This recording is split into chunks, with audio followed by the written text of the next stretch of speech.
state capture. So how does state capture affect ordinary people? And a little bit about the enablers of state capture, the interests at play, the why, so the enablers in their different hues, so to speak, as well as to talk about some of the recommendations that we've seen from the report. So what are these recommendations? And what do we think about these recommendations? How can we organize around these recommendations? There are two comrades who are here with us to help us in this conversation. So think about them as conversation starters for today, but hopefully everybody will then step in to sort of have this conversation. These two comrades are from Open Secrets. So there's Michael Marchant, right? Michael Marchant from Open Secret, and Michael is the head of investigations at Open Secret, and then we've got Comrade Zen Mathe, and Zen is an investigator. And they've got different areas of focus, but they will talk more about that, just so that you get to know them better. And Open Secrets, most of you know Open Secrets as an organization that uses research, that uses advocacy and the law to basically expose economic crimes, but to also call for accountability against the private actors that commit these crimes. Is that correct? So that's who is with us today. This is, like I said, the first Tshisimani seminar for the year. We are also streaming live on our platforms, YouTube, and on Facebook and on Twitter. So we'll also be having the conversation with people who are online, who are also free to field questions and comments and all of that. So welcome everybody to this webinar. I'm going to hand it over to Mike and to Zen, and they will basically be having this conversation, and then I will open up for questions, for comments. So we give them about 40 minutes or so, and then we have a conversation around this. Is that okay? Thank you so much, comrades. I don't know who starts first.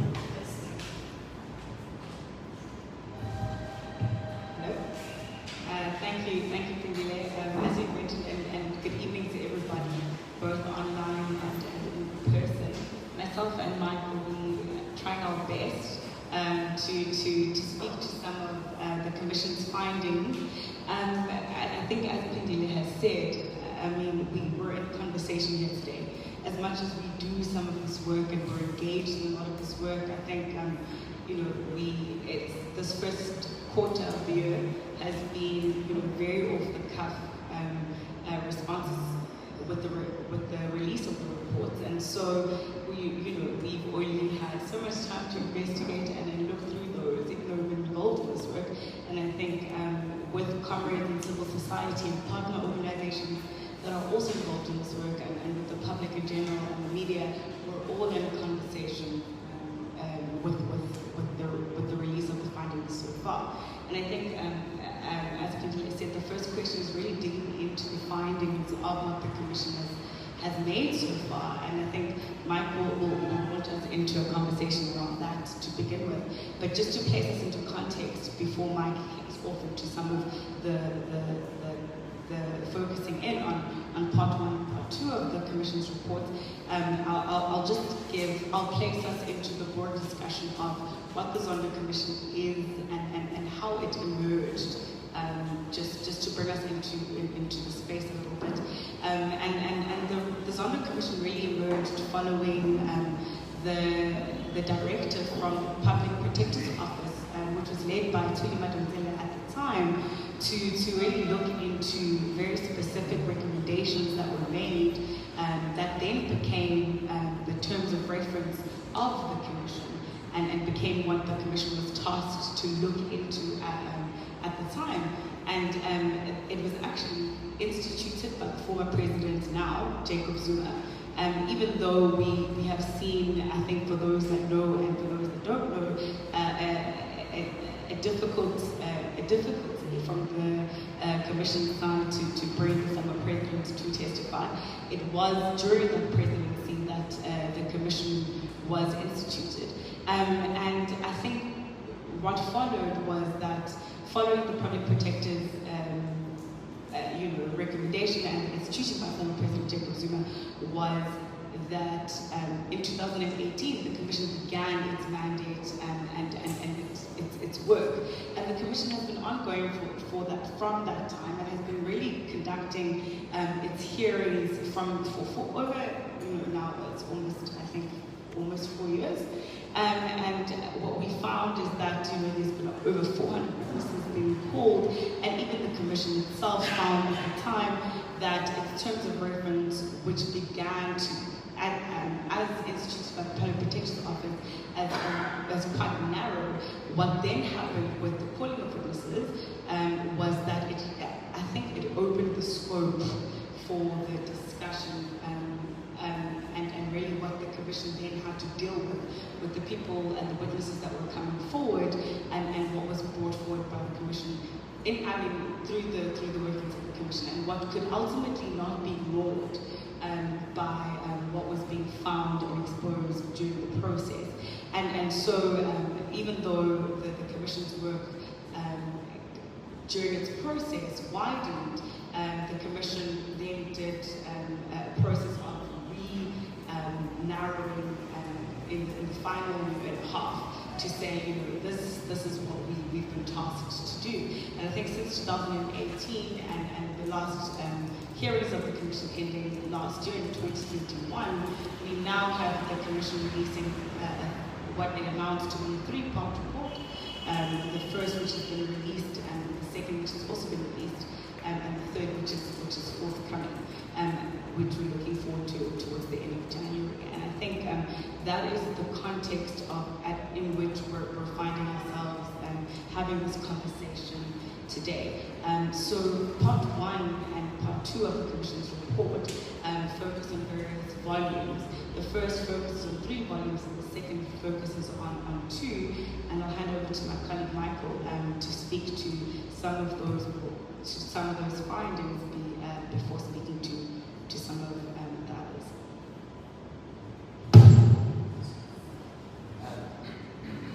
Thanks very much, Zen. And is no? Yeah, exactly. Great. Evening, everyone. And thanks very much for joining us this evening. Not to disparage the people who are joining us online, but I must just say before I dive into this, it is very, very nice to be in a room with comrades again, to be able to speak face to face. Is one of the first times, definitely for me, in a very long time that I've been able to do this, and it's really great not to be behind a Zoom screen myself. But also for those of you behind the screen tonight joining us, thank you for doing so. So like Zen has said, what we're going to try and do this evening is have a bit of a conversation between ourselves, and I hope it's not too disjointed, but we are going to bounce back and forth between Zen and I quite a bit. And that is partly because we have different areas of focus that we've been working on for many years. And so, Zen, as you'll hear, is much better able to speak to what's happened at our revenue service and the role of the consultants like they and there. But I've been looking a little bit more closely at entities like South African Airways and Transnet over time. And so, for each of the 4 questions that Pindile has kind of posed to us, we'll bounce back and forth. But so to start off with this question around the findings of the Zondo Commission so far, when we were preparing for the event, Pindile, you mentioned maybe starting with this question of defining state capture. And I think, to be fair, Zen and I kind of pushed back and were like, please don't ask that. We don't want to start with that question. But then when I thought about it more and more, I thought that it might be important as a starting point to put something out there, I suppose, as a provocation, which is that so far in the 1,500 pages that the Commission has released in the 2 reports, Judge Zondo hasn't provided us what his understanding of state capture is, right? And that is a little bit of a difficulty. Now, one of the things about having these several volumes that deal with different parts of state capture is it definitely makes it easier for us to dig into the individual findings about specific entities. But what it does make difficult is it makes it quite difficult right now to identify what the Commission's got right and what is missing. Because there's lots of things that we certainly think at this stage is fundamentally missing from the report. But of course it is possible that the judge is going to deal with that in report 3. And so it makes it a little bit tricky to assess some of those things. And there are going to be a couple of things that we raised tonight where we say, well, we think that this is a glaring omission so far, and it's possible that in that final report at the end of the month, that analysis suddenly is there. I would just say from the outset, we certainly think that Justice Zondo has left himself a lot to do in the final report. There's a huge amount of material that hasn't been covered yet, and so it's going to be, the Commission is clearly under a lot of pressure to get that material out. But to focus on what the findings have been and what we think some of the key findings are so far, the first one, I think maybe just to touch on this in relation to Transnet, is that while the Commission hasn't made clear what its understanding of state capture is, it's been quite clear when it comes to what happened in the corruption that occurred at Transnet, in particular the capture of procurement contracts there. The Commission has referred to it as a racketeering enterprise. And I think it gives us the first hint of what the Commission understands as state capture, and I think is a fairly helpful way to think about it, which is that racketeering implies a group of individuals and entities and companies that are systemically involved in a series of crimes that are all directed towards benefiting that association of people, right? And so state capture is made up of a range of individual crimes. There's individual fraud, there's individual corruption in procurement contracts, there is the destruction of boards, which Zen is going to talk to in a little bit more detail, violations of the PFMA and all of those things.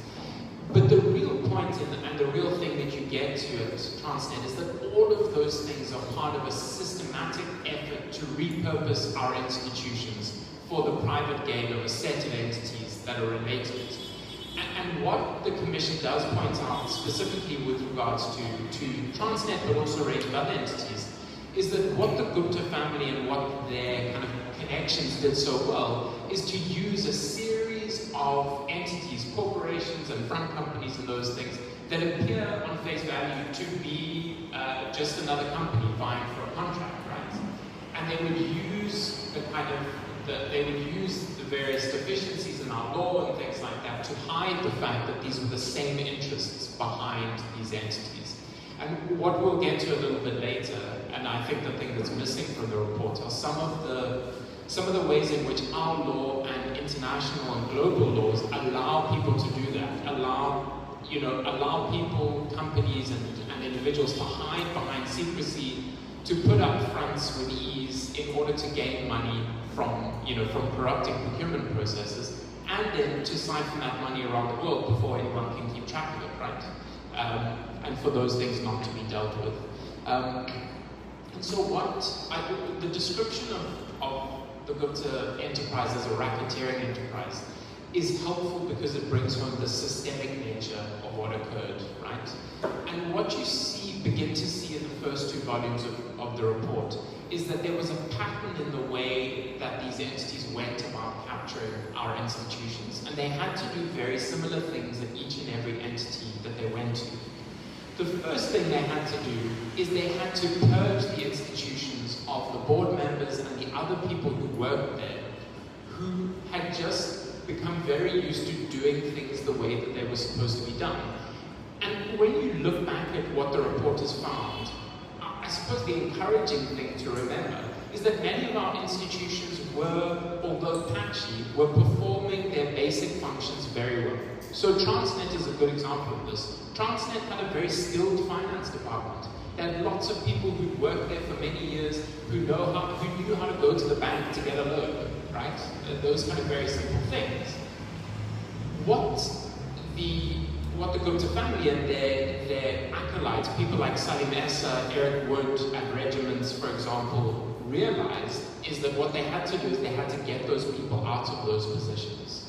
And so one of the fundamental things is that many people who gave many years to public service, civil servants in our state-owned enterprises and in other entities, basically had their careers and their lives ruined for trying to stand up to this coordinated attack, right, on those systems. And that was the first thing that they had to do.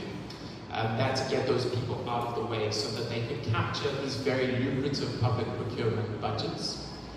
The next thing they had to do, and this is what they did at Transnet very effectively, is they just had to make sure that they had people in place to massively inflate contracts that they could then assign to their friends. And what they did at Transnet's a great example is they ensured that people like Brian Molefe, Anuj Singh, and others were put into very senior positions at the board and as group CEO to suddenly sign off a 16 billion rand escalation, right, in the cost of the procurement of trains, as a good example. And they did that escalation because they needed enough buffer to stream off the kickbacks that they could provide both to the Gupta family but also to all the individual fixers and middlemen that were involved in all of the deals. So then that's the second part, I suppose, of the system. And then the final one, and it's the part of the system that we will probably return to most during the course of this evening, is that they roped in the private sector to assist them in doing their deals. And this is the thing you see in each and every instance of state capture, right? Is that you have one of the big four audit firms, you have one of the big law firms, you have one of the big banks, either domestic or international. And what you do is they rope them into that system and they use the veneer of legitimacy that you could get from using those types of entities in order to both facilitate the movement of money, and Transnet is a great example of this. You know, the billions of rand in kickbacks were sent around the world almost instantly via HSBC. HSBC ran the accounts, they sent the money to Hong Kong, they sent the money to Dubai without a second thought, right? So you needed the banks to be able to move the money, and you needed the law firms to sign off, and the consultant firms like McKinsey and Bain to sign off on what were obviously ridiculous contracts, and yet they were signed off by these big multinationals who were really just happy to have a finger in the pie and be able to extract a fee and a commission from doing those kinds of things. And maybe the final example I'll use, and I've been speaking for a little while, so I must throw back to Zen, but South African Airways is a wonderful example of this. I think we all know about Dudu Myeni. Dudu Myeni has probably received more newspaper column inches or whatever, bandwidth, right, than many other public officials over a number of years at the SAA. And it's unsurprising due to her personal relationship with the president. And the Zondo Commission first report makes clear that one of the reasons that Myeni was protected at South African Airways for so long was because she was very close to the president, and it was made clear to a series of ministers that you wouldn't remove Myeni if you wanted things to go well for you. And the commission is unambiguous. Myeni systematically destroyed any control mechanism there was at South African Airways to ensure that the basic systems, right, could work. And she definitely did it deliberately, and there's a reason that the court has now declared her a delinquent director for life. But the other thing that the Commission raises at South African Airways is that PricewaterhouseCoopers, PwC, one of the biggest and most renowned and wealthiest audit firms in the world, audited South African Airways' financial statements every year in which, from 2013, when Dudu Myeni was chairperson of the board. And every year, PwC said that there was not a single thing they could find wrong with the accounts. They didn't flag any problems with internal controls. They didn't find any problems with the way management was treating people in the organization. And they said the financial statements were absolutely fine. The Auditor General comes in 2017 and says, that's all a lie. The financial accounts are completely wrong. SAA has absolutely no internal controls. It's about to run out of money. And this institution has been systematically hollowed out. PwC then deny everything for 4 years until they're dragged before the Commission and forced in a series of testimony to admit that they failed over a number of years despite receiving nearly 100 million rand in audit fees for that entity.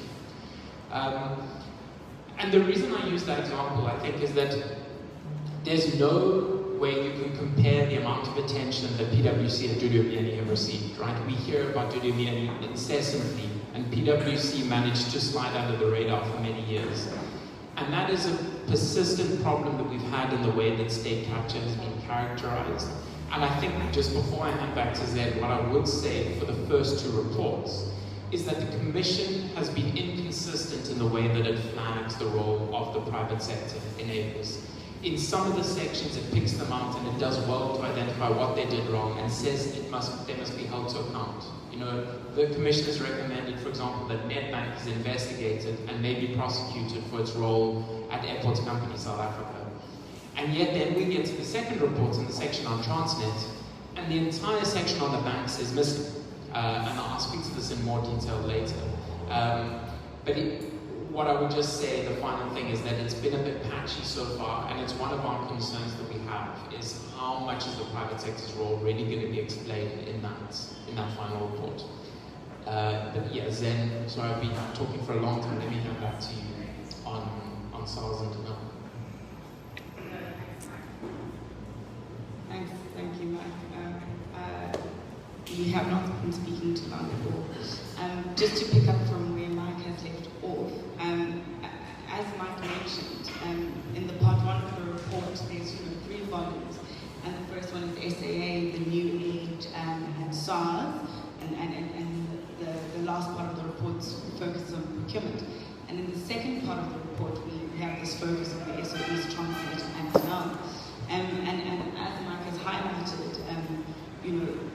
speaking to certain findings and hits, misses, and opportunities that have, and open secrets, as we like to frame things. We don't want to just praise the Commission without being critical of it. And I think some of the ways that we've done it as a team is, and as an organisation, as you've heard Mike speak to the findings, is we've really framed it as what has the Commission got right, what has the Commission missed, and what are some of the opportunities that are available through the recommendations that it offered. And I think, following from what Mike has said, I'll now focus, I think, just speak to a little bit of some of those with regards to SARS and denial.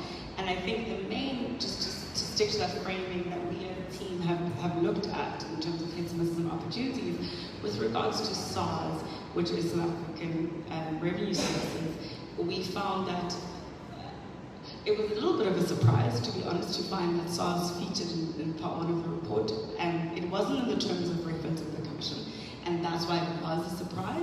But I think the Commission does well to frame why it was important to include the capture of SARS in the first part of the report, and it does that by really saying that there was state capture at the country's tax revenue service public institution. And why that is important, the Commission really puts forward, is that SARS is the way that the country enables, it provides social security mechanisms. SARS is the bedrock in so many ways of our democracy and the bedrock of the state in terms of financially providing, whether it's social grants or whatever social security protections that the state has to offer, are enabled by SARS. And so any capture of SARS is really a capture of, it's one of the biggest disservices to the public of the country that can happen. And so I think even though the Commission, we're critical of it in so many ways, its focus on SARS is something that was welcomed in the first part of the report.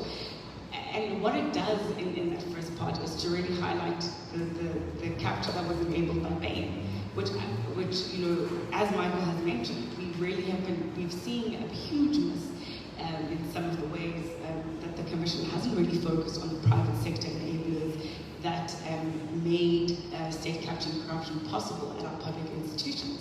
However, at SARS, there's a unique hit there where the Commission really does focus on Bain and Company. And just to put Bain and Company into context, Bain is a US-based management consulting firm that opened shop in South Africa around 1997.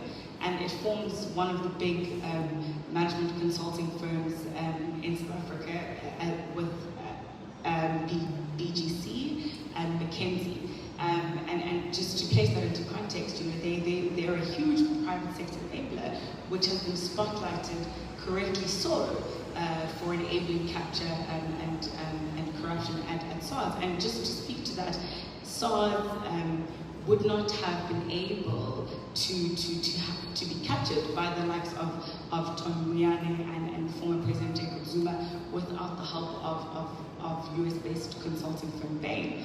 And I think that's one of the major things that we found as an organization that the Commission has done well, to really spotlight how the private sector has enabled capture and corruption. I think we'll speak to this later, what the cost of that is to the public of South Africa.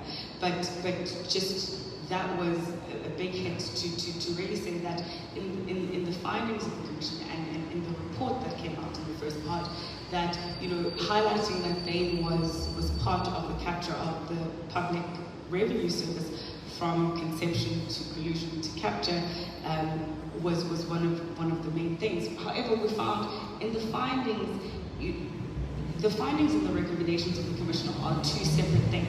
So we found that in the report, the Commission puts forward various findings, but when it made the recommendations with regards to Bain and the conduct, it kind of shied away from something that could have been stronger.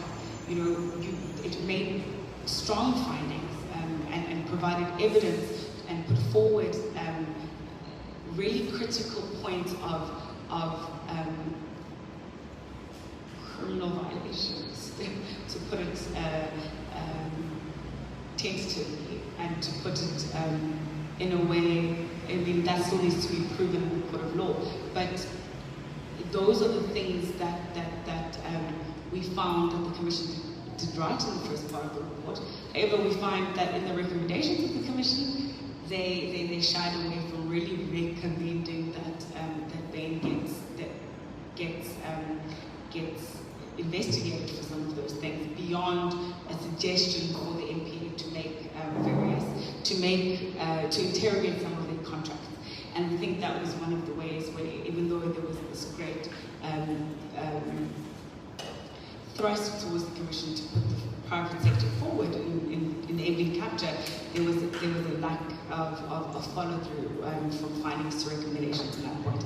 With regards to the second part of the report on denial, the Commission does well to trace the capture of the institution from back to in 2017.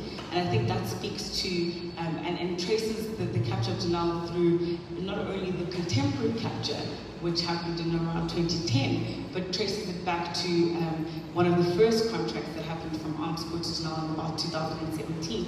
And I think what that allows us to do is to draw the trajectory to say that capture isn't, and state capture and corruption in the way that we understand isn't time-bound in the way that sometimes is portrayed and understood. And I'll pass back to Mark to really kind of take us through how following the second part of the report and the findings, for example, on denial, that trace the trajectory of capturing corruption at the state institution beyond 2010 is the beginning point, but it doesn't fully encapsulate capture and corruption in our country in the way that in reality it actually has happened. So, yeah, thanks, Zen. So that kind of takes us to the second question that we were kind of asked to, I suppose, provoke a discussion on, which is about the conditions that pave the way for state capture. And on this first point, I mean, there's a few that I want to touch on, and we've covered some of them a little bit before, so I'll try to be a bit briefer. But the Commission faced a very difficult job, because it was given a very specific terms of reference to look at the allegations covered in the Public Protector's report, as Zen has said. And so, I mean, one of the things that happened, for example, Open Secrets faced this question as soon as the Commission was announced, right? Does Open Secrets support expanding the terms of reference to consider, to go all the way back to apartheid and before, right, to really follow the trajectory, given that so much of our work is focused on that. And it was a difficult discussion, but I mean, our position was clear in the end, is that no, because then if essentially what you're asking the Commission to do is go on this kind of endless thing, and is it the job of the Commission to do that, rather than finding political solutions to those issues? But what it means is that what is absent from the Commission by definition, right, is this recognition that the conditions for capture come from an absolute failure of South Africa's democratic transition to deal with corrupt criminal networks that span private and public sector, particularly from the apartheid state and beyond. And I say particularly then from the apartheid state, particularly from the late 70s and the sanctions period, because I mean, our position is that the criminal networks took on a very specific manifestation during that period, and they used many of the similar kind of secretive systems that we see in state capture, and we can draw the line between a lot of the individuals who are implicated in those networks that then survive a democratic transition that doesn't put them under any scrutiny and certainly doesn't hold any of them to account, and their ability then to capture new elites and bring those elites into new corrupt systems. And so the kind of obvious link that we have tried to draw in the past, just when talking about state capture and corruption in the South African state more broadly, is that of course the apartheid state, particularly for the last 20 years, is propped up by a group of what we might call deep state actors, which are global corporations, intelligence agencies, banks, and others that want to prop up the apartheid regime and make an absolute killing out of it at the same time. And a large amount of that involves illicit provision of arms and the ability of the apartheid state to move money around the world in secret and hide the fact that they are procuring those arms, right? In the 1990s in South Africa, so many of the people who are facilitating the corrupt arms deal in 1999 and approaching new ANC elites are exactly the same actors that were facilitating sanctions busting in the late 1980s. Almost all of the French and German companies that benefit from the corrupt arms deal were the same companies that had benefited from massively inflated prices under the sanctions regime. And of course, many of the middlemen and fixers for sanctions busting in general soon become kind of senior ANC policy advisors to president after president. Tony Georgiadis is a good example of this as someone who facilitated the provision of oil to the apartheid state in violation of the embargo, and then becomes very entwined with ANC elites and is able to act as a fixer between capital and the state. And I suppose the point of that is that the South African Truth and Reconciliation Commission, and since then, really didn't do much at all to try and untangle the corporate and private networks that benefited from those networks, and the range of other private networks that benefited from corruption during apartheid in general. And that, of course, doesn't even begin to address the much more kind of fundamental mineral energy complex. I mean, if you look at the TRC's business hearings, we're really talking about a day, right? A day or two in which those issues were dealt with. And so there's a failure to deal with what we have kind of called the long shadow of apartheid, and the failure to disrupt criminal networks and what it means for how they manifest again. And one of the other reasons I raise this is just to say is that it is an absolute lesson in what will happen if you don't pursue accountability and disrupt the networks that have facilitated state capture. Because they will reform, they're already reforming, and they will perpetuate the same acts again. And even if it's new entrants and new players, they will use the same architecture to move money. They'll use illicit gains to continue to protect themselves and shield themselves from accountability. And that's certainly a global phenomenon. The other things, and I will mention these three very briefly because the one I've already touched on. When you're talking about the conditions that pave the way for state capture, the one is a global financial system that preferences secrecy and the ability to hide your identity and move the proceeds of crime through your bank accounts without anyone raising the alarm, right? So it's emerged at the Zondo Commission, particularly towards the end, that the Gupta family was laundering its money that it got from our state-owned enterprises through the same systems that global terrorist organizations use through HSBC Bank to launder their funds, right? This is very much a global phenomenon. The fact that Dubai and Hong Kong profit from allowing people like Salim Essa to set up secret companies without anyone asking any questions, and HSBC will give you a bank account, and then you've had a company for 3 weeks and Transnet pays you 16 billion rand to pay for something that your company has no track record of ever doing, right? When you put it like that, it's absurd. It all sounds absurd. And yet when HSBC were like, I wonder if we should move this money, they just did it, right? Did they comply with the law? It's not clear. When FNB moved the Estina money to Dubai, when it was supposed to be linked to a Free State farming contract, our systems are set up to protect those types of transactions, and that's a massive problem, and it's something the Commission hasn't grappled with yet. And when we come to recommendations, I think we can return to that.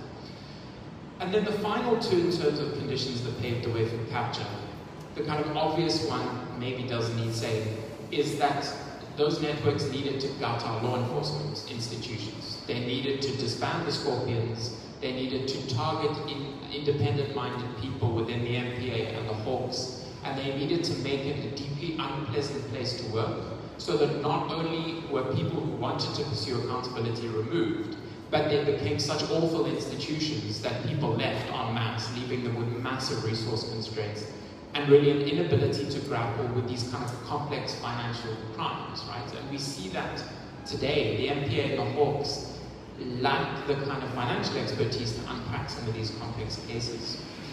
And then the other thing, and I'll return to some recommendations, is just an abject failure to protect our whistleblowers.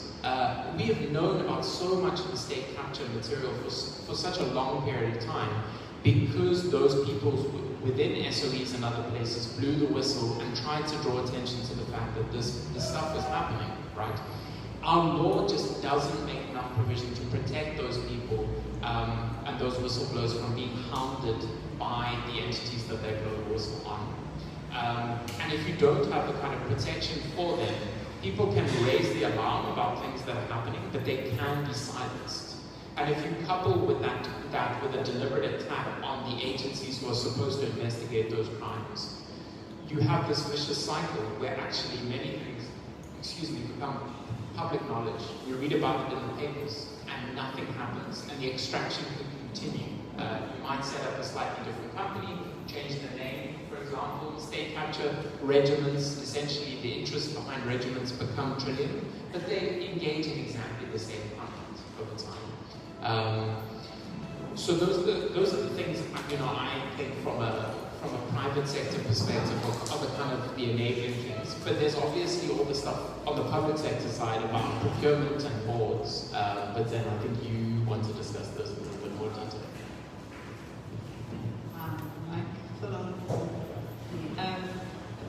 Thank you, Mike. I think just to pick up on what Mike was speaking to,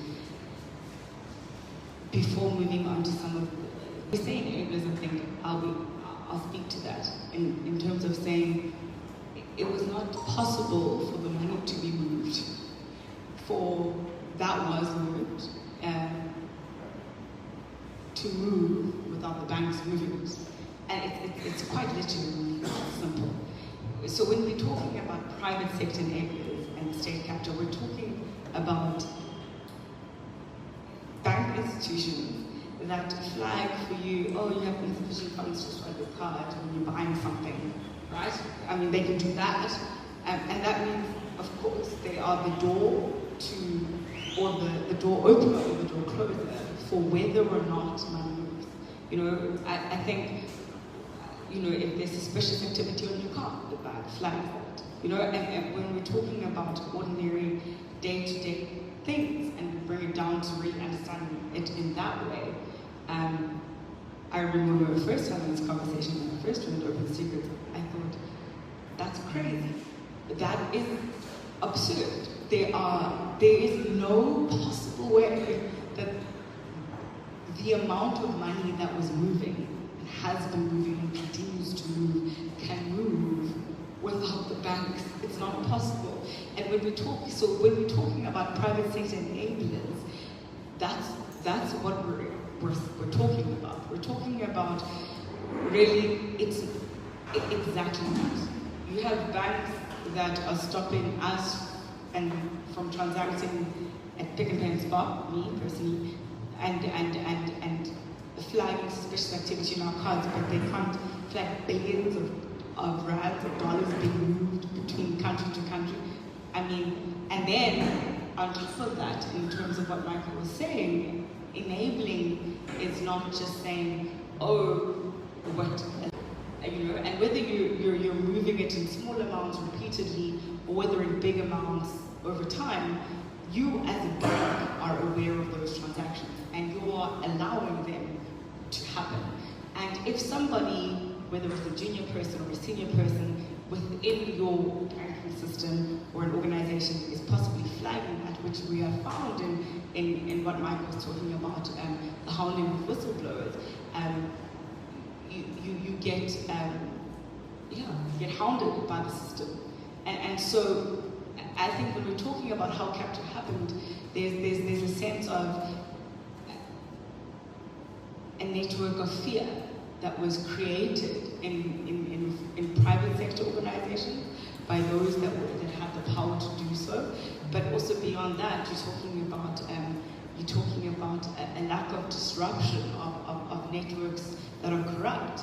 And when we're thinking about possible ways to change the system, we're thinking about individuals on the ground that have the courage to flag certain things, and they're not hounded like our whistleblowers have been, which is the case. What then, and how do we think about the ways around that as a country? But beyond that, to flag two other points and what paved the way. I think what Michael has mentioned is the historical shadow of capture and apartheid. What I like to call the fault lines of our country. Now, Mike, he doesn't like jargon, but fault lines. It's almost in geography. Fault lines are predisposed cracks in the system, in the earth, beneath the surface, that allow when something crumbles for the tremor to be felt throughout. And so I think as a democratic nation, what we're really dealing with in so many ways are fault lines of an apartheid state. And so what we're saying in so many ways is that corruption and capture didn't arrive at the black democratic government. It really is almost, not almost, but in its fullest sense, an inherited state of the nation.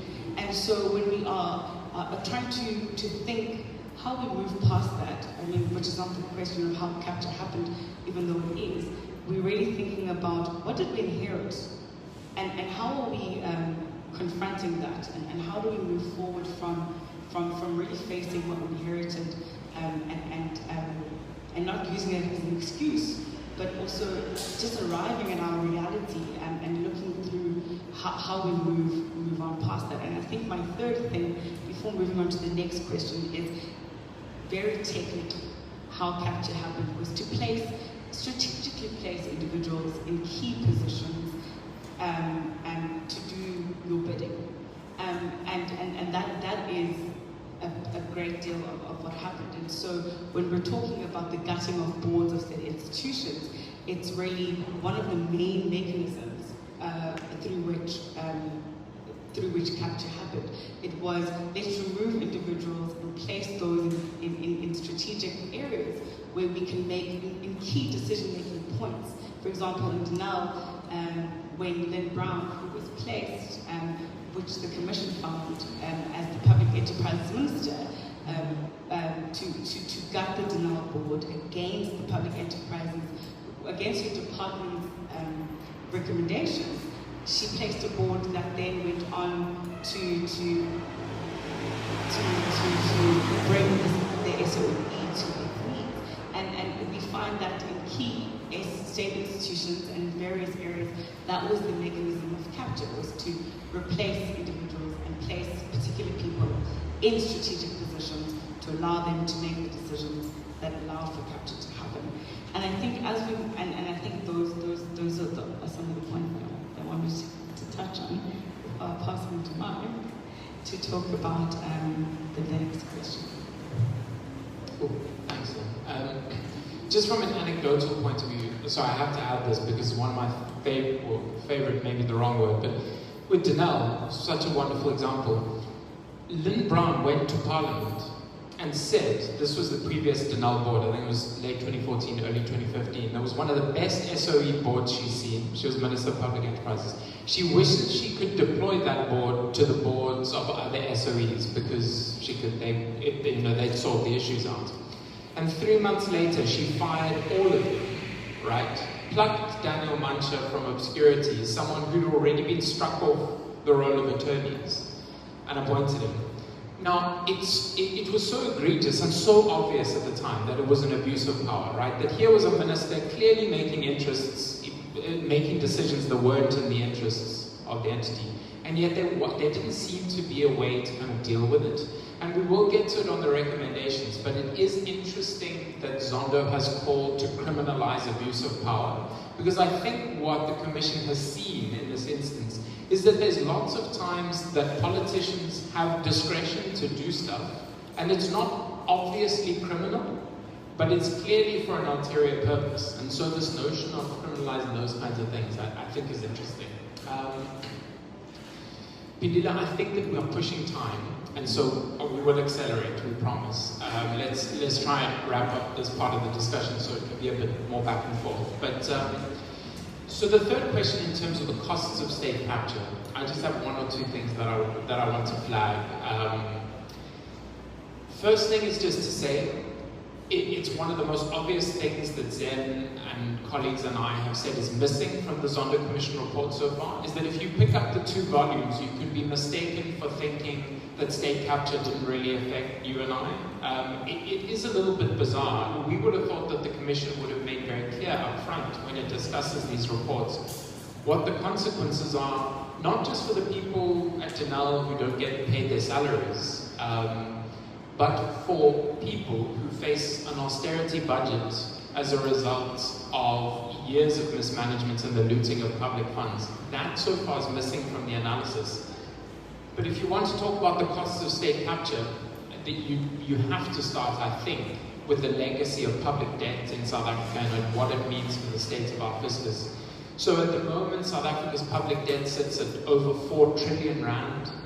Towards the end of last year, Treasury said that the state was paying over 300 billion rand a year to pay off our debt, which means that for every 5 rand that SARS earns in taxes, 1 rand of it goes to service debt repayments before it goes to anything else. And that is the legacy of state capture. I mean, that is it kind of first and foremost.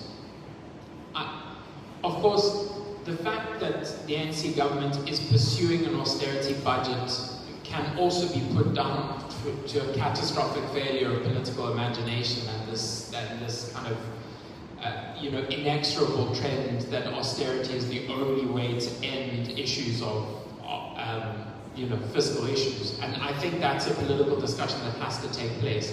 But you can't ignore the fact that the state does face this incredible debt problem, in part because our state institutions were looted, and they were roped into debt on terrible terms, on purpose, by entities like Regiments and Trillion, led by people like Eric Wood, because they made money in the margins. Every time they could get a public entity to take on debt at higher interest rates, they could skim money off in the middle, right? And so that is one of the fundamental things.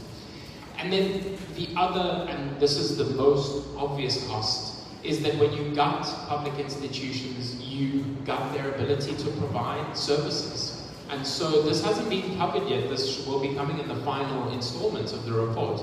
But PRASA is a wonderful example. Millions of South Africans have been unable to take trains for years now, even though it should be, and in many places, the most affordable way to get to and from work.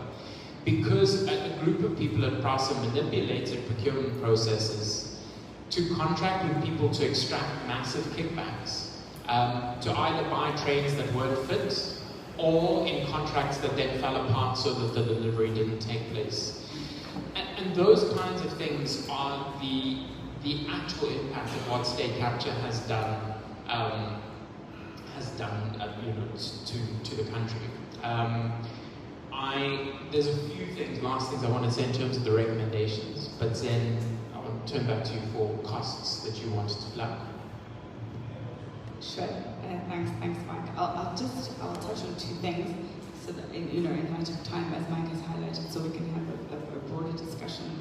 Following from what Mike has said, I think returning back to trying to focus the conversation on the findings of the Commission so far and the reports that have come out. Mike has very clearly highlighted the reality that it can be so simply put in our minds or in anyone's mind that state capture hasn't affected us. But it has affected every single one of us. And to go very specifically to now, for example, in the second report, you have a state institution that could not pay its workers. I mean, its salaries. So Denal could not pay its workers its salaries for months. And I think, I know when I'm waiting for my salary, I'm waiting for my salary, and I think we all are waiting for our salaries, and that is one of the most, egregious crimes and unethical things that can happen.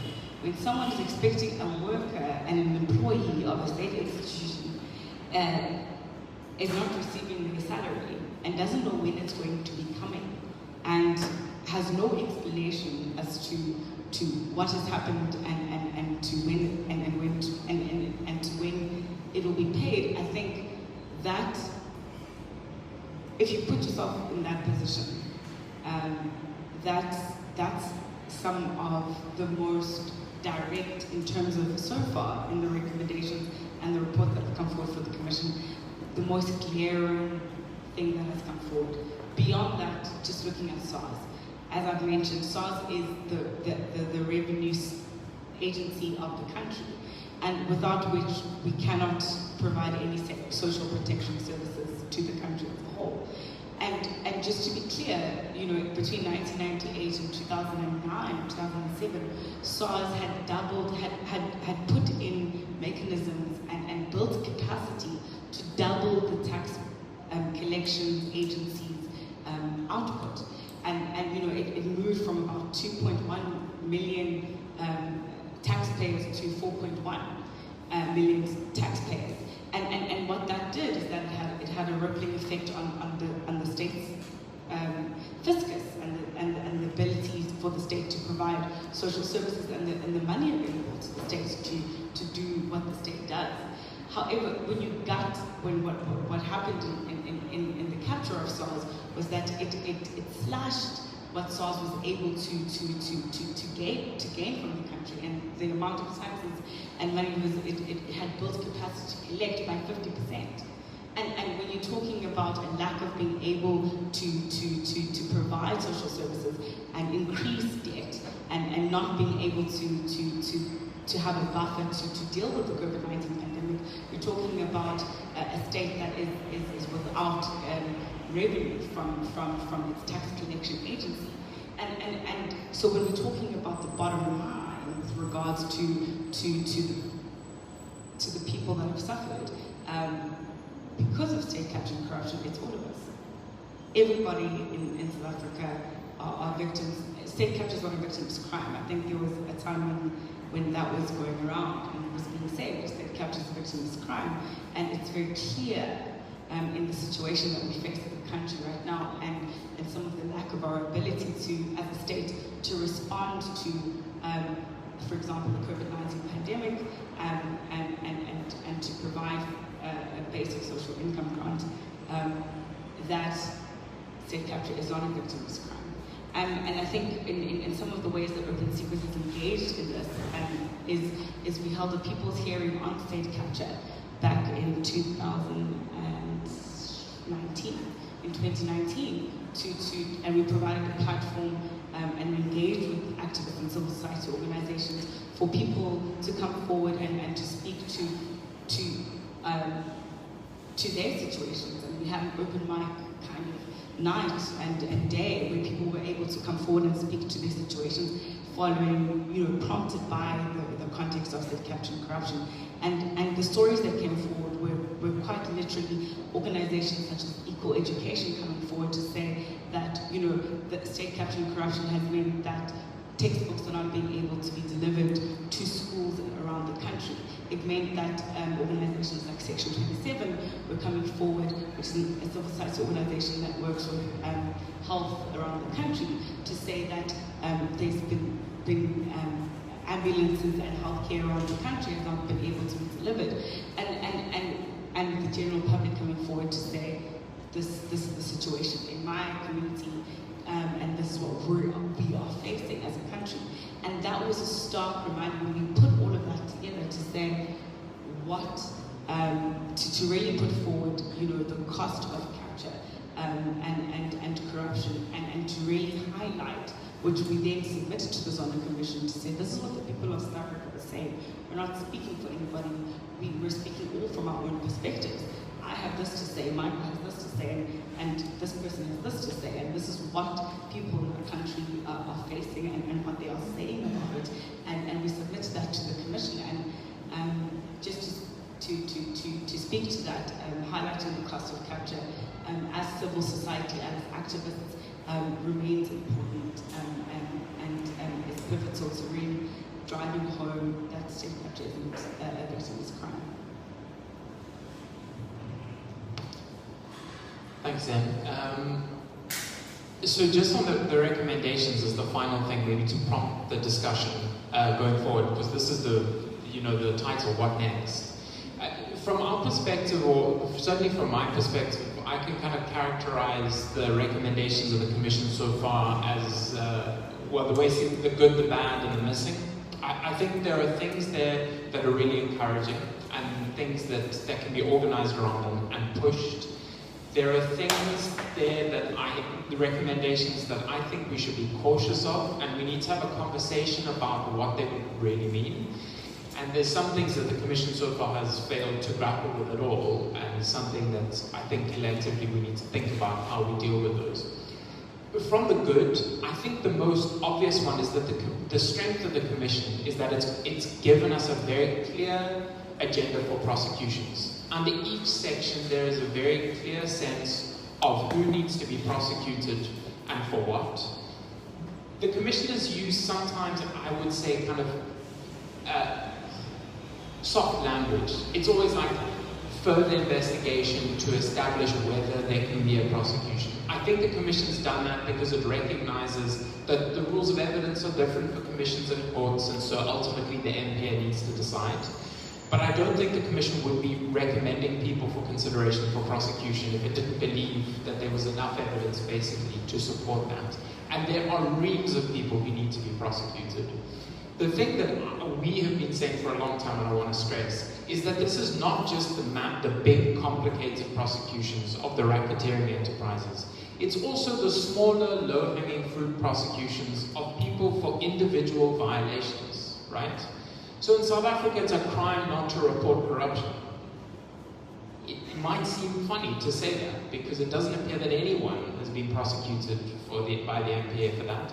In fact, in all the years that the Prevention and Combating Corrupt Activities Act, PRECA, has existed, the MPA has done one prosecution. It's also only ever done one prosecution for the violation of our Public Finance Management Act, which lays out in very clear terms how you need to protect the public procurement process, right? And so, I mean, one of the central things I think that needs to be done is to put really much greater pressure on the MPA to act with haste, to prosecute people, remove them from the system, and also to show a trend of accountability, to establish for people on a very basic level that there will be consequences. And that goes from the public service all the way through to the private enablers that we've been discussing at such length today. I think it would do absolute wonders, right, for the country if chief executives senior bankers, senior auditors were prosecuted for their complicity in these types of crimes. And it's something that we'd be ahead of the curve in a lot of other countries that haven't done this. That takes me to one of the things I'm very worried about from a recommendations perspective, is that the Zondo Commission has supported calls for deferred prosecution agreements. This is something that the MPA has said they want to do for a long time, and there are certain groups within civil society more broadly that have supported this. And to be clear, Open Secrets is very skeptical of this. What a deferred prosecution agreement is, or a DPA, is it's an agreement between our prosecutors and usually a corporate entity to say, tell us what happened, pay back a little bit of the money, give us some information, and we won't prosecute you for what's gone on.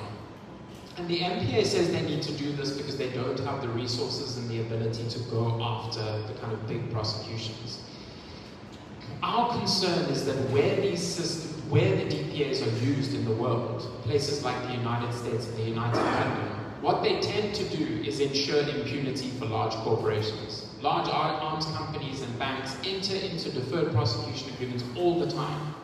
In fact, HSBC was subject to a deferred prosecution agreement with authorities in the United States for money laundering offenses while it was laundering money for the Gupta enterprise, right? If anything should raise alarms about how effective those are in accountability, I think that's a good example. And so the fact that the Commission has put its weight behind that is something I think we need to be cautious about. As civil society, if DPAs are going to be made policy, we need to make a real noise about how they're made policy. Making those DPAs publicly accessible, for example, and so we know the terms, and that they're not done in backdoor deals between prosecutors and chief executives. And then the final thing, the missing, I've said this before, so I won't go into a lot of detail, but I think what's missing is how do we, and this is also on a global level, how does our state push for reform of global finance, right? And international solidarity to ensure that the kind of financial secrecy that enables corruption on a grand scale and things like state capture, that those things are changing. That the United Kingdom and the United States can no longer allow this kind of global financial secrecy to prevail. And it's not clear to me that the South African government is making enough noise about this on a global scale. They're never going to get the money back from state capture unless you go and challenge on a global at a global level how these systems are supported. And that's something so far that the Commission hasn't touched on, and that I think civil society can be making a lot more noise about. The second part of the report, in the recommendation section, references ESCOM. But ESCOM, what happens, what we find is individuals have moved beyond between these SOEs and have acted, for example, in denial and in ESCOM, and so what you have is a sense of a disjuncture, because you're wanting to bring something forward against a particular individual, but now you're bringing a discussion in a recommendation of an SOE that doesn't feature in the volume of the report. So that's, I think, there is the sense of a disjuncture, and I think what is missing so far, I think, is a more critical analysis, as Michael has mentioned, of the enablers and the private sector corporations that have been so key to the capture of the state of the SOEs and state capture in general. And I think what would be really powerful is to see in this third part of the report the Commission homing in what enables capture more broadly and the matrix therein. What can people do to organise around this? I think is the last part of the question. And I think my answer to that, I'm not sure Mike, you'll go after me, is eternal vigilance is the price of our freedom as the public of our country. We can't fall asleep at the wheel. I think it's been very clear what public organisation and continued sustained civil society engagement can do in a country where in some ways we've had a failing state. And so I think continued collaboration as activists and civil society is the way that we can continue to organize around this. President Ramaphosa has to come forward into Parliament present how he's going to implement the recommendations, and I think a continued push and pressure on the public to apply the due pressure would go a long way into bringing that to be. And I might not have anything to say further from that, but I think those are all my points on question 4.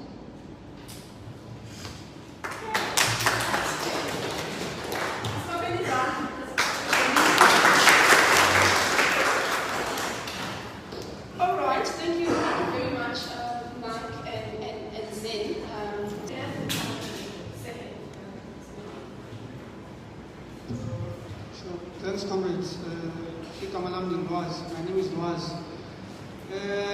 I've got 3 questions. Comrades, some people are questioning the legitimacy of these 2 reports, right? They are saying that these 2 reports are nothing but part of the internal fights in the ANC. I want to ask, how true is that? That's number 1. Number 2, I want to ask, what are these 2 reports mean for South Africa? That is number 2. And also, I want to know, comrades, what implications of these 2 reports will be. Let me end there. Okay, thanks. I wanted to say that if you could just say one comment, one question, or one comment, and then so that we all get a chance to just, Okay, thanks. My worry is not so much with deferred prosecutions. We normally do. We call it 112 or we call it 205. It's 4 months. My worry is that I haven't heard that Shamla or whatever takes out the offer from Musa, from Apartheid. He said, we made an offer to NPA and we said to them, we've got the money, if you want us, we've come to the table, we've got the money, we can bring in skills and so on. The quality in your court. They do understand that the NPA doesn't want to be accused of another private sector capture. That is not my issue. My issue is that I am more worried now by prosecution. And if everybody says the NPA has been hollowed out, the people that left the NPA, they are around. They are willing to come back. So the ball is in Shamila's court. She must just say, look here, we want those forensic skills.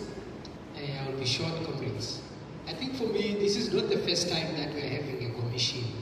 There are many commissions before. And then all those commissions came with nothing, meaning 0. Most monies were spent in this commission. And also there were no arrests. The state didn't take any responsibility of the outcomes of those commissions.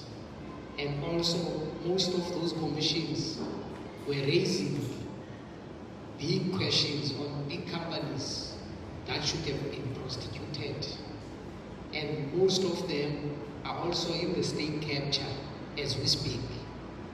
I think for me, this is just a formal crime that they are doing when it comes of the state capture. And I do believe under capitalism, the state is corrupt, and you cannot expect anything from a state under capitalism. And even the judiciary system is not going to work for the working class. So I don't have a faith on the recommendations, because I know the judiciary system is not independent and it's not for the working class. It's for the ruling elite, it's for the ruling class, it's for the companies. So that for me, it's a comment that we need to bear in mind that if there is a state capture, we must bear in mind that there are those questions as well, because the ANC is operating from the negotiations of 1994 with the same companies that made them to be corrupt. So I just wanted to put that one clear, even internationally, there are many dodgy things that are happening. As the comrade raised there is no one that is arrested because it's capitalism. Sure, comrade.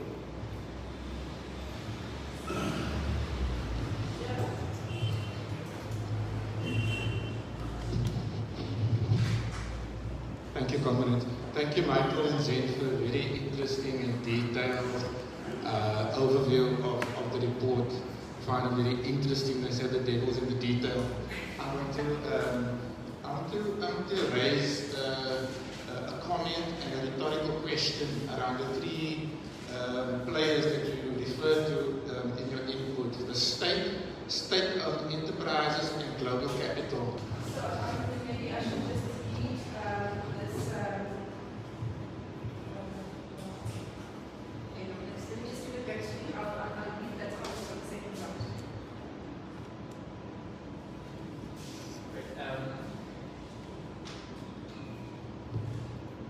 Is that on me? Yes. Sorry.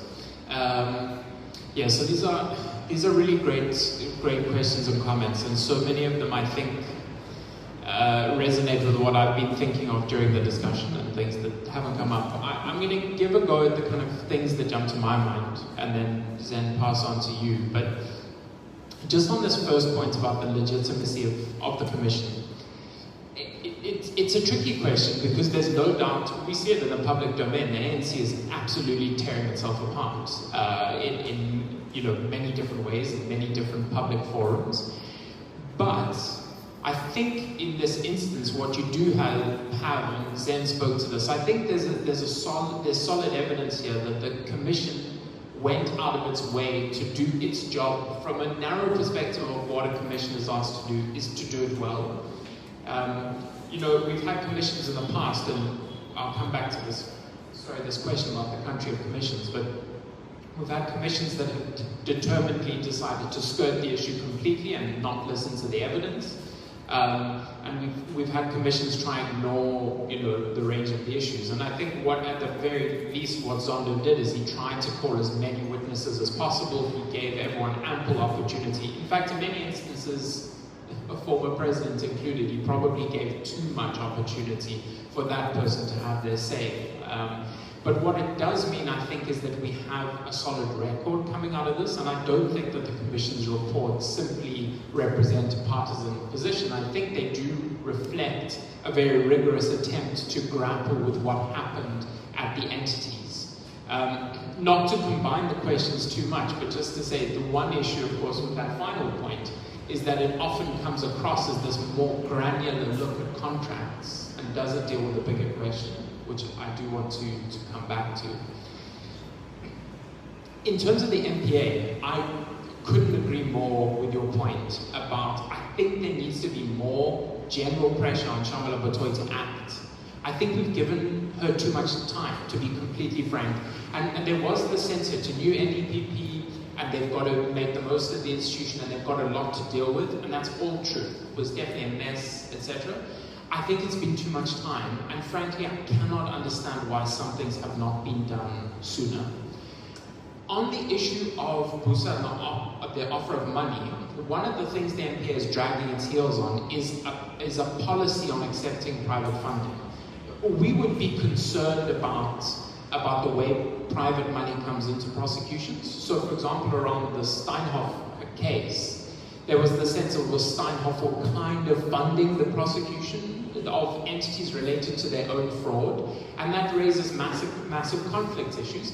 And Shamala Batoy promised Parliament that they would come back with a policy on how to get funding and to move the prosecutions forward, and yet nothing, right? And it's another great example of, I think time is running out. We need to see action, and if not, there needs to be concerted pressure on that point. So I mean, I fully agree.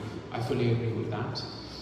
And maybe just to combine my thoughts on the last two points. This thing about the country of commissions is such an important point. Is that commissions of inquiry have been weaponized both in South Africa, in apartheid and colonial South Africa, and around the world as ways to bury things, right? There's that famous saying, I can't remember who it's properly attributed to, but if you want something to kind of disappear, put in a commission of inquiry, and that's certainly been done in South Africa. You know, the former president tried to do that as much as he could with the Seriti Commission of inquiry into the arms deal, and it was only because civil society took that commission on review to the courts to establish that it was indeed a farce that we had that set aside. What I think we do need to give to the commission in this instance is that, again, this was my answer to the first question, is that I think Justice Zondo has done a better job than many of the commissions we've seen in the past of trying to engage in the evidence. And we see that in the report, in that we see very detailed findings, and I think very incontrovertible findings in regards to a lot of the corruption that took place. But then the final thing I'll say, and this comes to that powerful point that was made at the end, is that a commission of inquiry like this was never supposed to replace or duplicate the work of the prosecuting authority, and we assume that the prosecuting authority has been putting out in detail the corruption that happened in the locomotive contract at Transnet and who needs to be prosecuted. What a commission can do that a court can't do is it can grapple with the bigger structural and systemic questions. And this returns to our point about that so far is missing, and I honestly don't know how much of it is going to be in that third report. And if it's not there, it's a massive missed opportunity to grapple with the bigger forces at play here about how these kinds of systems are supported, how they mirror some of these extractive systems on a global level. You know, the commissioner said there's a throwaway line in the second report that says we'll deal with money flows in the third report. But I mean, there was the opportunity for the commission to really sit down and say, let's look at a global level of how global capital acts to entrench extractive grand corruption around the world, and how South Africa just plugged into that system, right, and has over a long period of time. The commission could surprise us. It's possible that in the third report suddenly there's a summary that's been promised as well that might look at these higher level things. But I do worry, I would agree with you, that I think there's a strong chance that has been a missed opportunity, and then something that we are all collectively going to have to grapple with to fill that gap. Yeah, I completely agree with what Mike has said, which actually doesn't happen. I joke. I think just to touch on each of the questions from my perspective, I think the first one is a question of the legitimacy of the Commission's report. I think I would like to, I don't know if I'm speaking for myself, I don't think that I am, but I think, following Michael's point of that we are a country of commissions, we are a country of commissions. We're not the only country of commissions, but we're one of them.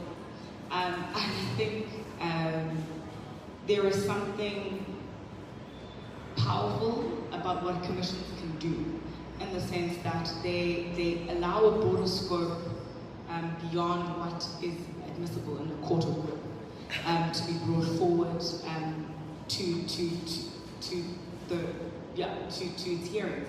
And beyond that, a commission's particular task by law, enacted by the Commissions Act, is that it's a public fact-finding mandate. And I think checking a commission's legitimacy would be to say, has the commission done that? Has the commission, according to the Commissions Act that is instituted in our country, been a public fact-finding mission? Has it at least fulfilled that mandate? And I think that we can say, with what has come forward from this commission, in the realm of evidence and the hearings, that the commission has gone a long way to fulfill that mandate, and that can be part of a legitimacy check. And I think beyond that, I think, has the commission been weaponized? This particular commissions are always a contested space of political and public power. And no one, no matter how, which way you slice the pie, can deny that. But I think we can say that this commission, as critical as we have been of it, as civil society in many ways, and as an organization, that's our role, to be critical of the Commission's shortcomings. That's not to say that the Commission is operating in bad faith and that the Commission is not legitimate. And I think it's very important for just to place that on record here, and maybe for us to place it on record elsewhere after the fact of this discussion, is to say, yes, we have the role as civil society to be critical of the Commission's shortcomings, because that's our mandate, as much as we may support the Commission's work in the way that it has done that, and it is our opinion that it's operated in good faith, but that doesn't mean we can't play our role as the watchdogs to call it out where it hasn't produced where we think it has. And so yes, I think that the Commission's reports are legitimate. Whether they are shortcoming or not, that's us as a public and as society to discuss and to bring forward. With regards to the NPA, I think, as Michael has mentioned, the NPA,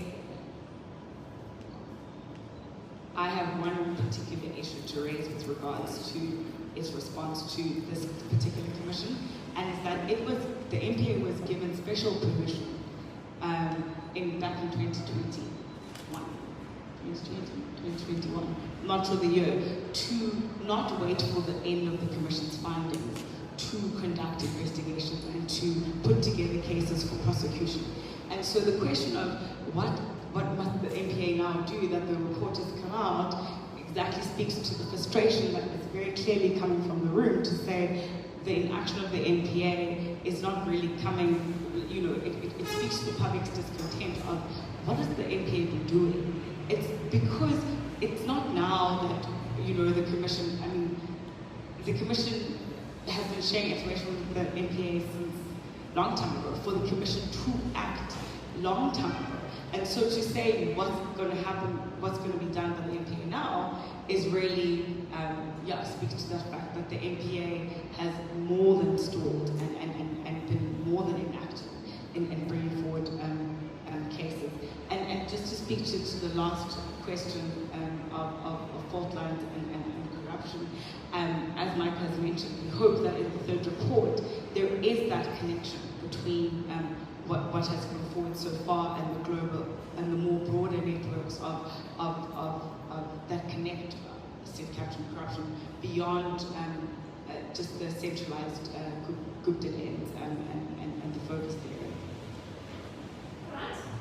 Okay, that's, we're going to take the second round of questions. Comment and Shoko and comment Kenneth 1 and 2. And then I'll take the comment, but I really want to prioritize women. So so that fourth hand will go, if there is a man that comes up, it will go to the woman. Before that, I did say that we do have some comments on our, and questions on our socials. So somebody on YouTube, Ntabisi Moyo, says, thank you for this informative session. My name is Ntabisi and I am a whistleblower who experienced the vicious retaliation of an employer on loan.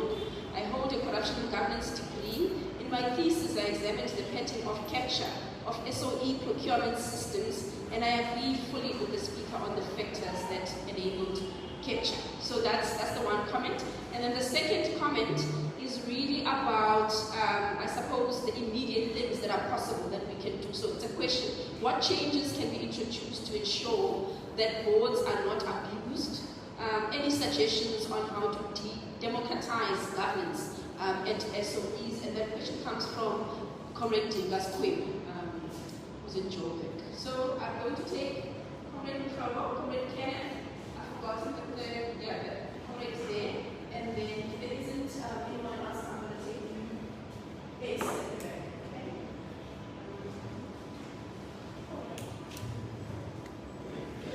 Yeah. Good afternoon. My name is Mtrobo. The state is my state. In fact, I never had a state in South Africa as a member of the working class. And then my question is, why must I buy when another stealing from another city. Because the gang of Guptas were stealing from this current case. You know, I mean to say, the ANC said a long time ago that they must take the state in order to facilitate change so that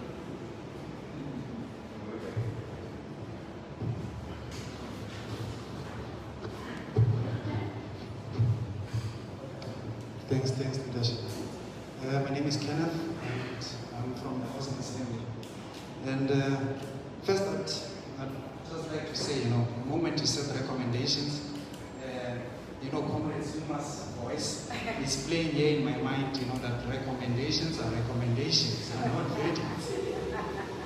And we are back there again, that recommendations are recommendations. And I like the way you started the session, that even Zondo himself couldn't explain what state capture is. So what is the report about then, if he cannot explain what state capture is? Because having followed the summary, which is very great, and I'm thankful for it, what came out, the findings, is like we are only focusing on one leg or one arm of the state. We're just focusing on the executive and the state institutions. We're not focusing on parliament, we're not focusing on other arms and legs of the state. But yet, this is state capture. And also, there's so much specifics put to individuals, corrupt individuals, corrupt state institutions, and not the state as a whole, as a country. Because I'd like to agree with one of the speakers that under capitalism, the state was never not captured. It was always captured. It's not a new thing, If it was inherited, then we inherited a captured state, And if we're only gonna look at the findings of what happened post-1994, then we're never gonna get to that crux of the problem. But just to finish off, what is the benefits of a commission? The public protector gave recommendations, which led into a commission. The commission is also giving recommendations. What's the difference? What's the benefit between the two? Is it really helping us, or is this just another painting a narrative, so that we can have answers and so on? But let me stop there for now.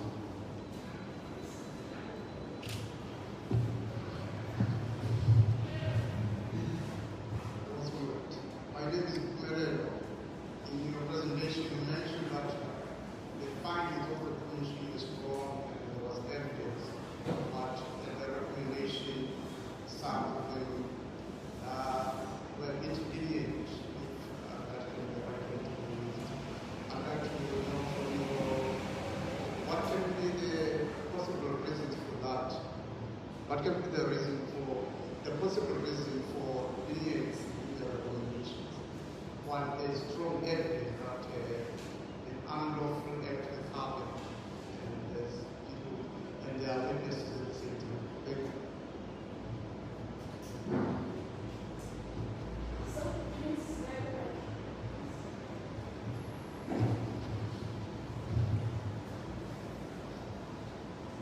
Greetings. So, number one, the question of the legitimacy of commissions, what we're interested in asking this question. So what if, possibly, in our country, South Africa, we never had courts, but we only moved through the lane of commissions. Looking at the commission of that happened to place when Tutu sat in, looking at the killings of Apartheid, who killed who. So people came through them. They were never arrested, even though they stood there and said, I committed such crime against people. They still walk free. But how? Okay, let me rather phrase it this way. If commissions have the power to investigate, to send someone to jail once they've done their investigation, would it then, in the state of, in this case of the state capture, should that power have, commissions have that power to investigate and send you to jail if you have committed something wrong? In the state capture, what would have become of South Africa? Because many people came through the state capture, people said I was involved because I was forced by who and who and who and who. So all those people that were mentioned, they have power in the state. You know, so what would have happened as the state? Would we then become a joke to the other nations, or would that have collapsed the entire state? Should Zondo Commission have the power to say, okay, look, now this crime that we have done, we must send it to jail. You know, what would have happened to us as a state? Number two,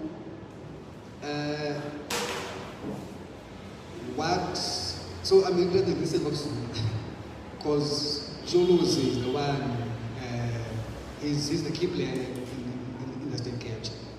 He's the key player because of the Guptas and so forth.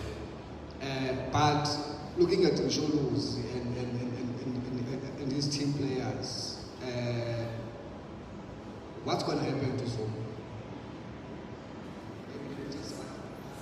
What's going to happen to Zulus? Should agree of the state capture say, look man, okay, should the NPA decide to investigate? What's going to happen to those involved? Are they going to be actually arrested for their crimes committed during the state capture period? Or, yeah, what's going to happen? Okay, so I'm going to throw it back. To the front, just to say that this question, so there's that debate about what is state capture, what is the state, but this question about the state as an instrument of classic movement and bourgeoisie is three comrades have made that point now. And for me, I mean, I'm interested in a debate, even a space where we sort of debate this question. And phrased differently for me is, maybe I'll start with my own question. Was there a shift fundamentally in the way the South African state functioned? 2009, 2010, and what was that shift? Because I think, yeah, is there somewhere we can draw the line and say something shifted here? And yes, there are these conditions, blah, blah, blah, but something shifted here. I'm just throwing a spanner in the works because there's this question about the state, and the question of devolution and social change, but there's also, did something happen? 2009, 2010, what was it? And you get my, so that's it. And just to add comments on we'll share this video, but in 2016, Tshisimani hosted Joel Legitimacy for a talk, and he was talking about state capture and how the ANC is implicated. But in that talk, he actually lists some of these arguments that the state is an instrument of class rule. He's got his answer. So it'd be interesting to come together again to do something deeper for this question. Thanks. Yeah, thanks very much, Pigdela. You know, an investigation that leads to an investigation that is now recommending further investigation. Part of this was just a practical realization by the public protector at the time that there was something massive going on that she at the time just didn't have the resources to do. And so she realized strategically that a commission of inquiry at the time was one of the best ways to compel, you know, a body to like fully investigate some of the kind of chronic corruption, and that's what led us to this point. But I think this question about the nature of the state is absolutely kind of vital to grapple with. The one thing I did want to say right now, though, Global, to go to your question, and I think it's the most dangerous thing to kind of come up with, is that because the state has been captured by corporate interests for so long and has been repurposed by different people for so many reasons, that this time that this instant doesn't matter, right?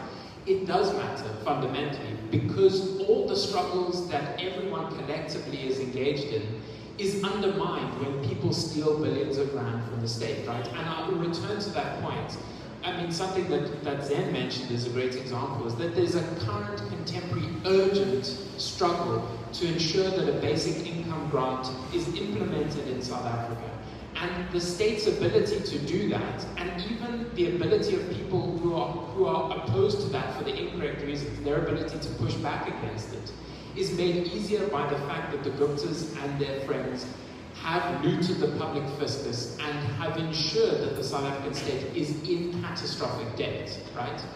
And that's just one example of why it matters. And so this notion of the fact that we should then kind of brush it off as just this is this particular instance, I think it's dangerous for that reason, because it does matter for our practical ability to kind of win battles and to make ground. And I think as broader civil society, the one thing we should always remember is that there's a constant struggle to win small battles and see what those will achieve. And we're still able to do that, but state capture has undermined our capability to do that in many instances. Pidili, your question is so appropriate and so difficult. This, like, did something fundamentally change? I think what I would say is that what the Commission shows unequivocally is that the Gupta family in particular were able to capture the procurement contracts of different SOEs systematically across different entities at the same time in a way that no one had been able to do before. So Eskom's a good example. There are a range of very long-running Eskom contracts running back to the 70s and 80s that there's no doubt that those contracts benefited certain contract providers unduly. But can we look at an instance where a particular family or a group of entities has simultaneously able to place people close to it on the boards of all the major SOEs at the same time and repurpose the procurement to favor entities that are linked to them simultaneously? I don't think we've seen that. And I think what we did see after 2009 was the pattern of the breaking down of boards, for example, as Zen said, the removal of any obstacles to the kind of extraction. And I think that we saw it happen within the state and the SOEs in a way that we hadn't seen before. Of course, what that doesn't address, which is the thing that remains in the room, right, is how companies like Anglo-American and De Beers for many periods clearly captured the state to ensure a system that propped up the most unbelievable and extraordinary profits that in the 1990s white capital was systemically able to then offshore those funds by being allowed, for example, to delist and go overseas and all of those issues. It doesn't take away from the fact that that's a reality, but I think that there were particularities about the way this took place which are interesting and the Commission has helped us to explain. To then go to this question about recommendations, that then becomes the fundamental point about where do we go to from here. Taking your point that you made is that the prosecutions can't be the be-all and end-all, fully agree, but do they have power? Absolutely. And I think what's interesting about this commission in particular is that the presidency gets the report of the Commission of Inquiry and then has to go to Parliament to say what will be done. But in this instance, so many of the recommendations clearly bypass the president, right? Because they go directly to the Hawks and to the MPA. And that provides a really helpful opportunity, I think, for us as civil society and activists to say, before Ramaphosa goes to Parliament, right? We can demand of the MPA to know why they haven't prosecuted X and Y for stealing this amount of money from PRASA, for example, right? And that is an immediate battle that can be waged, for example, in the Western Cape right now as the trains slowly apparently start to run again. Let's have a campaign about like why aren't those people who looted money from PRASA being prosecuted and what can be done about it. But of course, you know, relying on the president who doesn't seem to be willing to admit that this was a systemic problem, for example, within his party, to expect that that's suddenly going to fix everything. I think we should bypass that expectation right now and work out ways as individuals and organizations about how to take some of those things forward. So I've actually ended up jumping between the questions, but I think they raise systemic issues. The last thing, just Zen, before, sorry, I hand over to you, is just to say, Dinka Sekwebu's question that he submitted is a really difficult one to answer, a really important one. Like, what can we do in the immediacy? And I'm actually going to use something that Dinka said at an event we held recently, which is to say something that's happened in South Africa over time has been the removal, particularly of labor from boards as strong voices, and what has happened to unions over time, that voice is no longer on boards, and what that would mean in terms of kind of reintroducing that to boards and what that could do. I think that's one thing to kind of consider.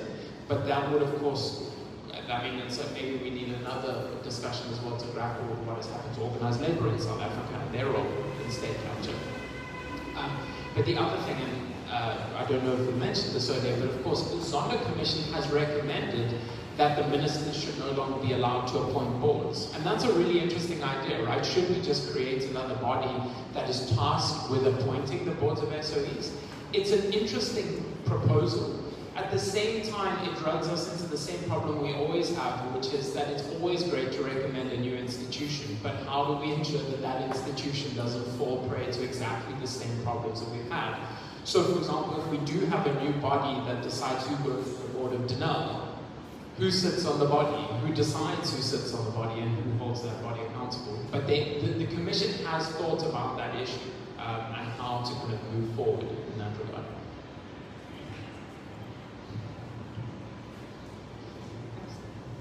Hello? Yeah, absolutely. I think just to pick up on Mike's last point, which marks something that's happened quite recently with something we found in our own text is with business leadership, is the body that's meant to keep South African corporations in check. And in the case of SARS, Bain and the public press that Bain has been receiving in that was a spin-off of what came out of the Zondo Commission's report, was that Bain was removed itself, resigned from business leadership South Africa, to use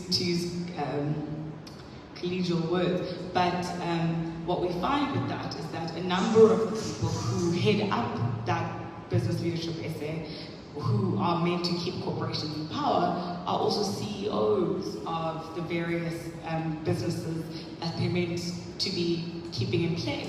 And I think, Mike, you can speak to this a little bit more when I hand back to you, for example. But Mike Brown, who heads up Nedbank, for example, and Nedbank has been implicated on a number of issues, sits on the board of Business Leadership SA, which is and Nedbank is part of Business Leadership SA. And so Mike's point of, is it an option to bring forward different separate independent bodies to keep various boards and entities in check? There's also the question of who sits on that and a whole other group of issues that comes born with exactly that. And I think that's an important point of consideration, but it's not to say that it's not. Came forward is this notion of what happens when you have a failing state. I think that came forward as a running theme from my side, from a lot of the questions. What do we do when we have a failing state? And what are our options? And I'm not saying, I don't want to be a dampener on issues, but what happens when you have a state that's kind of has failed its people is that civil society and activists become overburdened. And what you have is overburdened, overstretched civil society and activist sector that now is stretched in so many different directions, stepping into the gap of what the state should be providing. And I think that's what we feel as a public. And how do we restore trust in that? And I think continued collaboration. There's power in numbers, and there's conversations and learning from each other. And I think a gap where we as civil society and activists step back to say, okay, the Zondo Commission is now done, and so, you know, it's now over to the presidency to enact the recommendations that have come forward. But as Mike and as the question that came forward, we're a country of commissions, and where do we go from there? You know, there's been so much inaction and so much that has come forward from commissions, but nothing coming from that. And so how is this commission going to be different? And I think this is a window of opportunity for us to continue to remain engaged and to push for this, hopefully to be something that's a little bit different of a commission that's come forward. And I think someone asked the question of one leg of the state being captured, and I think an interesting point to raise with regards to that is that the Public Protector's Office at the time when it released its findings, or its questions around what became the terms of reference of the Commission, was that this is a state of capture. Thank you. Mine is just 2 cents. I just want to, maybe I don't know if it's a comment. You know, with the state capture and all those commissions, and like the commoners say, commission. And I still remember the Maposa story of Maracana. That is still a commission that is ongoing. So I don't know how long is this commission is going to go on. Because, you know, I don't know if they are scared of Ramaphosa or what is the issue in that. Because, you know, when you talk about the president, then people start to fear. So it's clear that he's also captured by business and, you know, the ones who's got the money. But then I also want to ask you, can't there be also a thing the way we recall him also, because under his leadership and Zuma, everything is falling apart. And I know when I look at all these entities that's there, you know, it's like they want these entities to fail. And that is also how they outsource all these things where we as the poor have to struggle. If you look at ESCOM failing, if you look at SAA, if you look at all the other, even the, you know what, PRASA, that's a very sad part, because so many of our families has lost their job. These bosses who's making money out of how we are working them rich. Our poor workers are losing their jobs because they come late at work, because these trains is not working. We have structures also on the railway because our country and our president can't even build enough houses for our communities. Our communities is staying in overcrowded spaces, and you know, they occupy these informal settlements because there's no way that these ones are saying they can't build us houses, but at the end of the day they are stealing all the resources that should go into the poor. So I want to check with you, why can't we recall this president who's failing our community? And all these ones who are still serving on the cabinet, why are they still there? What is the commissioner saying about this? The Zondo must speak to these things. Exposing the banks and their collusion with Apartheid. Because a lot of the truths of what Apartheid has done to communities and people at large has been hidden and is still hidden. The second thing is, I'm thinking about it and ask the question, where did this formulation of state capture come in? Who's formulated it? You know, in the revolutionary tradition, you call a spade and not a revolutionary, not a garden implement. This is a capitalist state we live under. It's a special kind of capitalist state because it's a racial capitalist state where black people have been used to extract surplus or to make the farms rich through field labor, slave labor, prison labor, and all that stuff. We know the history. The other thing that we must mention is there's always been a struggle between the forces within the state. We first had, in the early 1900s, English capital, with a struggle with Afrikaner capital. Blacks didn't really feature because they were the bottom end to be exploited. And eventually, by the 48s, you had the Santons and the Sanlams and all that in the rise of Afrikaner capital, as opposed to English capital. Now we have the term white monopoly capital, and that's coming out of that. The other thing that we must mention is in all political movements, there's there's always a struggle between the revolutionary and radical section and the more conservative types. You look in the ANC or the PAC or the BC, the revolutionaries have been sidelined. The radicals have been sidelined. We have conservatives and liberals basically controlling the movement. The struggle still continues in those movements because they're not just one group of ideological thinkers. And I think somebody asked the question about concentrating on a certain aspect of the state. I think we must commit ourselves to the fact, what was said before me, that you have to have a bottom-up struggle. You have to destroy this state, this capitalist state. It's a policy of death. This is what was said. I'm quoting the Jamaican woman in the World Hall. It's a policy, neoliberal policy is a policy of death. We are burying people. I'm talking about blood and death. So this big orchestra or story up there of the state is important, as you say. We can't, but not go to the other extreme and make that the central theme. The central theme must be much more on the struggles and mobilizing people bottom up to actually find the transition, to get rid of the capitalist state. And this particular set of information proves that it's a corrupt state and that the global capital is a corrupt system. If you look at the thing called the NASDAQ, for instance, it is the capital of crime and the capital of capitalists who don't pay their tax. So we know the whole system is a system of corruption. We don't have to be spending millions to find that out. The question is, how do we change it? And we're not under revolutionary conditions, so it must be a transitional approach to get to the point. And what you were saying is important.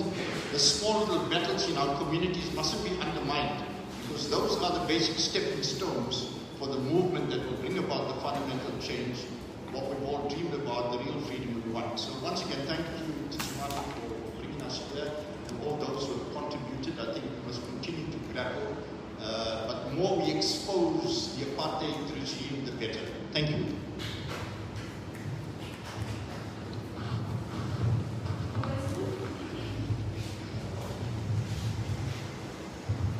No, I just have one point to make, or two at least. No, I wanted to say, comrades, I think it is clear now that a state in itself is a manifestation of power. And be it the capitalist class or the working class. I think it must be clear to all of us that even in our day-to-day struggle, as the working classes, the poor, we are fighting to capture the state so that it can be sympathetic to our cause. But anyway, I just want to pose a question. Like, in the dawn of our democracy, there are certain things that have perhaps worked for the system and perhaps they were beneficial. But now it's been almost 3 decades. I think it's about time we assess the system, we assess our democracy, especially where power lies. Perhaps we have moved too far that certain things no longer work for the general majority of the country. For example, I think we need to question the power that lies in union buildings. I think it's too much. I think for one person to appoint the Chief Justice, appoint the Justices, appoint the Judge Presidents, and appoint the Minister of Justice. I mean, who is going to quality assess you? Because there's an old saying that says, the hand that feeds you controls you. So all I'm saying is that it is one of the questions perhaps we need to start having. Is there, for an example, about us starting to consult and have discussions about decentralization of power within our state? Won't that perhaps be a better route to proceed? Okay, so Zen Mathe, I'm going to give it back to you just for to respond to the questions. Sorry about that.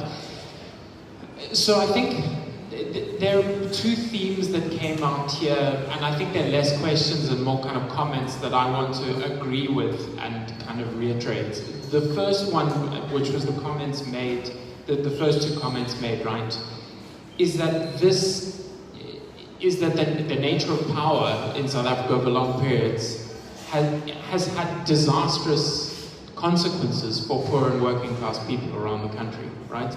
And just to reiterate that, it's ultimately will go down, I guess, as a small thing, maybe, in the history of the Commission. But the fact that the Zondo Commission so far has left that entirely absent from his reports is really I think it's inexplicable. And I think it's maybe concerning and indicative of the fact that that's something that the Commission didn't grapple with properly. Something that we haven't had an opportunity actually to discuss, Zen, is that Zen has worked very closely with the Civil Society Working Group on state capture. And one of the things that that working group said to the Commission very early on is, how will you be creating a space for civil society and social movements to address you on the consequences and costs of state capture? And there was a plan, and that plan never materialized. And I don't know what it was. I don't know if it was the excuse of the difficulties of COVID and what that meant for the Commission.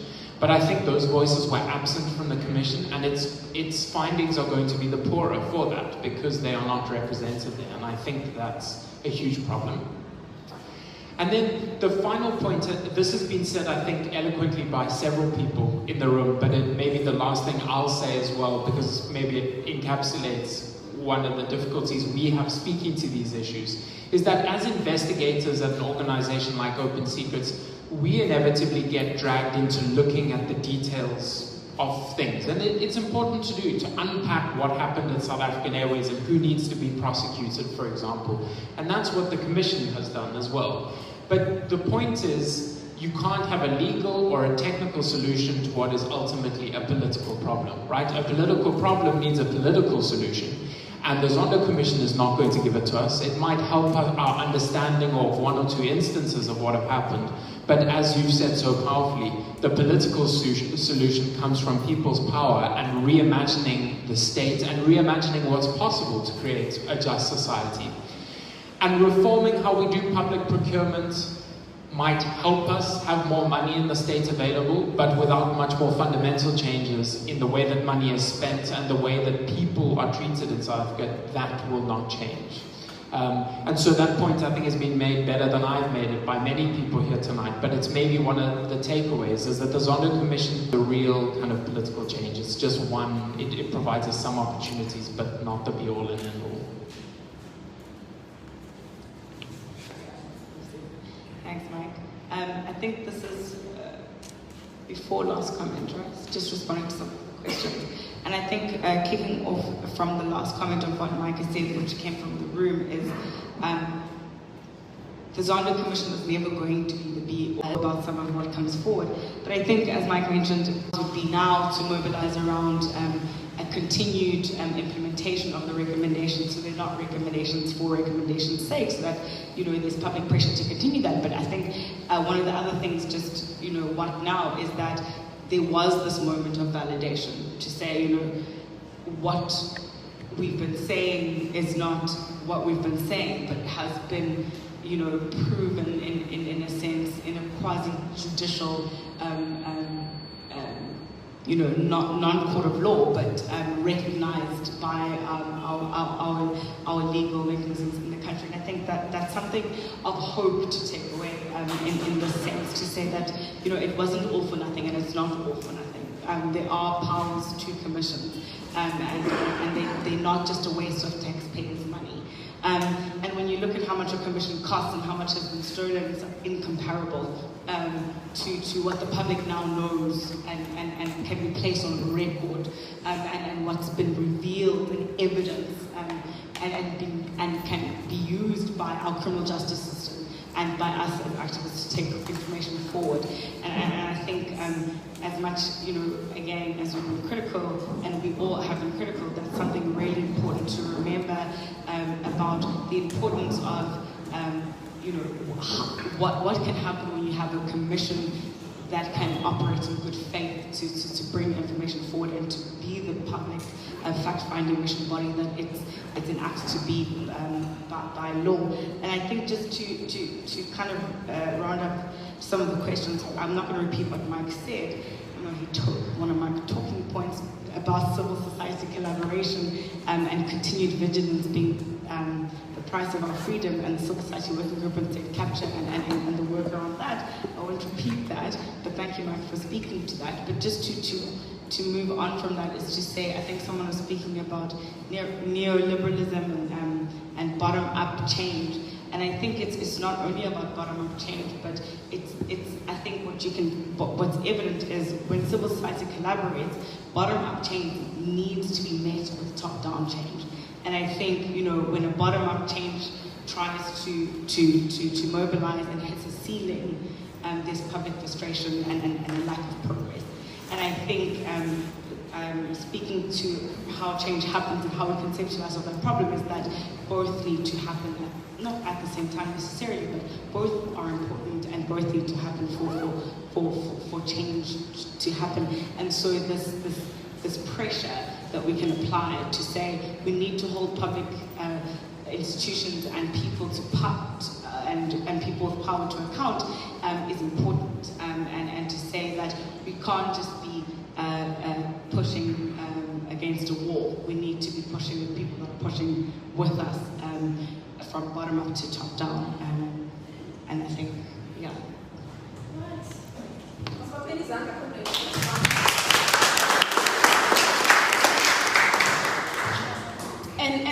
And with that, I'd like to thank, firstly, Mike, Zen, thank you very much for availing yourselves. I think everybody's appreciative for responding to these questions and also giving us things to think about. So thank you very much for coming through. I want to thank all of you here tonight, and to echo the sentiment expressed earlier that it's actually quite nice to meet and convene and to talk politics and the state of South Africa together. The online platforms are important, but it's not the same. So thank you to everyone who came this evening. Thank you very much. This is not the last. We have public seminars, usually on Tuesdays.